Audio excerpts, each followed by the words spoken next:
Retomamos el contacto con la doctora Arlén Ramírez Uresti, quien es internacionalista, articulista de la revista Forbes y académica de la Universidad Iberoamericana. Doctora, muy buenas tardes. Hola, muy buenas tardes. Muchas gracias por la invitación. Un gusto saludar. Y una disculpa por haberla tenido esperando en la línea hace unos minutos. Pues además de lo que está sucediendo obviamente entre Israel y el grupo Hamas y en toda esta región de Medio Oriente, pues el conflicto podría no solo regionalizarse, sino convertirse en un conflicto mayor. ¿Cuál es su análisis hasta el momento, sobre todo de las reacciones de los países que históricamente han apoyado a Israel, como Estados Unidos, Francia y Reino Unido en particular? Bueno, pues creo que estamos ante una etapa totalmente disruptiva de este conflicto. No habíamos visto un componente como el que ahora vemos, la incursión de un grupo terrorista que no es la nación palestina y que no son los palestinos, ¿no? Pero que hoy a través de ese grupo pues empieza uno de los conflictos quizá más complejos que vamos a ver en los próximos días o quizá en las próximas semanas. La postura de los países miembros de la OTAN e incluso no parte de las Naciones Unidas, fundadores del Consejo de Seguridad, y países que además siempre han mantenido una postura de apoyo a Israel, pues es congruente con la retórica que a través de los años han llevado a cabo. En realidad preocupa bastante la falta de posicionamientos enérgicos respecto al tema del terrorismo, porque hoy lo que hay que decir muy claramente al auditorio es que ese componente del terrorismo no tiene vinculaciones, como bien lo explicabas hace unos minutos, con Irán, con Rusia, con China, y de fondo tiene además el tema del precio de los energéticos, del gas natural, ¿no? El petróleo, y un componente económico que nada tiene que ver con los elementos tradicionales del conflicto. Este conflicto nunca ha sido religioso, es un conflicto territorial, y hoy es un conflicto con un trasfondo económico y de otro tipo de intereses también.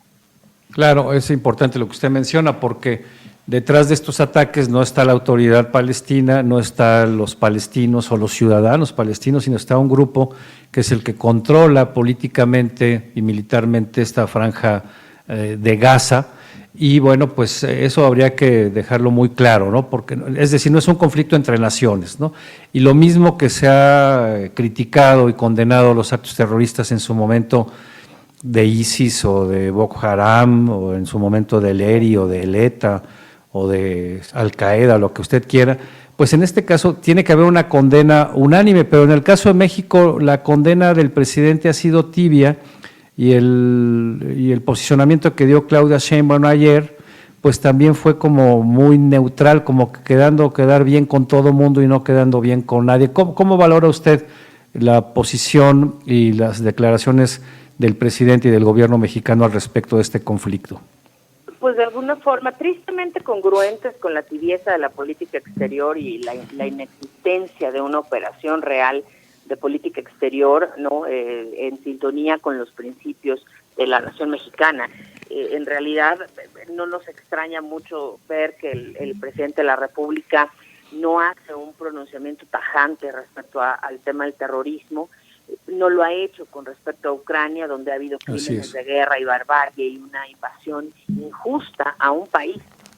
Y hoy vemos pues que una candidata, no eventual candidata a la presidencia de la República, pues tiene un desconocimiento clarísimo de la geopolítica, de la política exterior y del impacto que tiene para México un conflicto de esta magnitud, lo cual nos debería de preocupar muchísimo, porque un candidato o una candidata a la presidencia tendría que ser sumamente sensible y conocedor de los asuntos internacionales. Claro, y es que además, doctora, es evidente que el posicionamiento de Claudia Sheinbaum va más en el sentido de seguir la línea del presidente que tener una opinión propia, y sobre todo las críticas que le hacen es que es una persona que tiene ascendencia judía y que pese a ello, pues su posicionamiento es muy pobre desde mi punto de vista.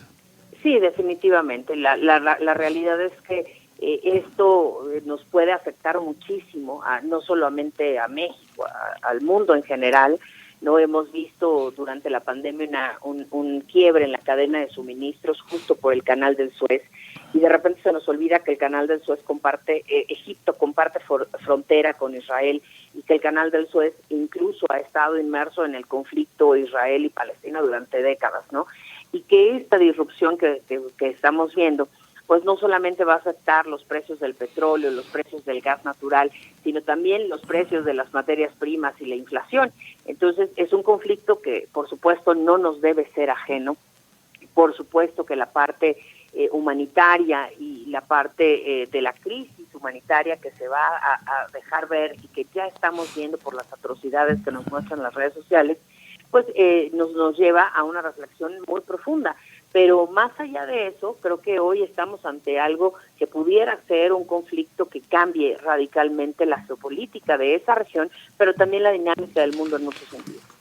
Claro, estamos conversando con la internacionalista, la doctora Arlén Ramírez Uresti, de la Universidad Iberoamericana, y lo que menciona es muy cierto, y los que no alcanzan a ver todas estas repercusiones es precisamente porque no tienen la información o no tienen la capacidad para integrarla.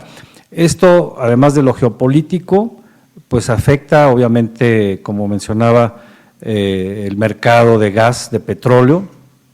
Esto puede incrementar los precios, afecta el comercio, afecta el turismo, afecta la aviación, en fin, afectan muchas cosas que van más allá del conflicto. Por eso decíamos que más allá del conflicto local puede tener repercusiones tanto regionales como globales. Ahora, en el caso de México, doctora, hay dos temas que no podemos dejar a un lado. México e Israel no tienen un tratado de extradición, y después de muchos meses, finalmente el gobierno israelí había, pues con buena voluntad, detenido al ex embajador mexicano Andrés Roemer, quien tiene cuentas pendientes con la justicia en México, y pues se espera que algo pudiera suceder de manera similar con Tomás Herón, quien está acusado de tortura durante las investigaciones del caso de los desaparecidos de Ayotzinapa. ¿Cree usted que esta tibieza de México por no condenar el terrorismo pudiera afectar la decisión del gobierno israelí de entregar a estos dos mexicanos a las autoridades mexicanas? Sí, sí puede, por supuesto, sobre todo porque aquí hay un componente muy interesante. México, históricamente, en las Naciones Unidas, en la Asamblea General y cuando nos ha tocado ser miembro no permanente del Consejo de Seguridad, México nunca ha apoyado la idea de la solución de dos estados, es decir, el reconocimiento de Palestina como un país independiente. Siempre, tradicionalmente, México había apoyado la postura de Israel y la postura de los Estados Unidos respecto al conflicto en la región. Esta tibieza representa también de fondo el cambio en una postura diplomática de México ante la comunidad internacional. Y eso puede traer repercusiones importantísimas. Ya vimos el pronunciamiento de la Embajada de Israel en México, y así subsecuentemente iremos viendo una serie de consecuencias, tanto en la parte de comercio. No hay que olvidar, por supuesto, que México tiene una comunidad judía muy importante, ¿no? Y que a través de los años pues se ha entretejido una, como bien decías, una relación de buena voluntad, ¿no? Con temas diplomáticos de mucha cercanía. Esto y la postura que el gobierno de México está dejando ver ante esta situación puede afectar la parte de las conversaciones que se tenían para estos dos casos, claro, pero además también pues los temas comerciales, ¿no? Y de gestión que teníamos pendientes con Israel. Pues vamos a ver qué sucede, doctora, y ya veremos si todas estas reacciones del gobierno mexicano son precisamente por un viraje en la política con respecto a esta región del mundo, o simplemente por falta de pericia y de oficio político y de diplomacia internacional. Muchísimas gracias por conversar con nosotros. Al contrario, muchas gracias por la invitación. Que tengan muy buena tarde. Y estaremos pendientes para platicar nuevamente próximamente, dependiendo cómo se vayan desarrollando todos estos acontecimientos. Claro que sí, con mucho gusto. Buenas tardes. Hasta luego. Muy buenas tardes. Es la doctora Arlén Ramírez Uresti, internacionalista, articulista de la revista Forbes y académica de la Universidad Iberoamericana. Y nos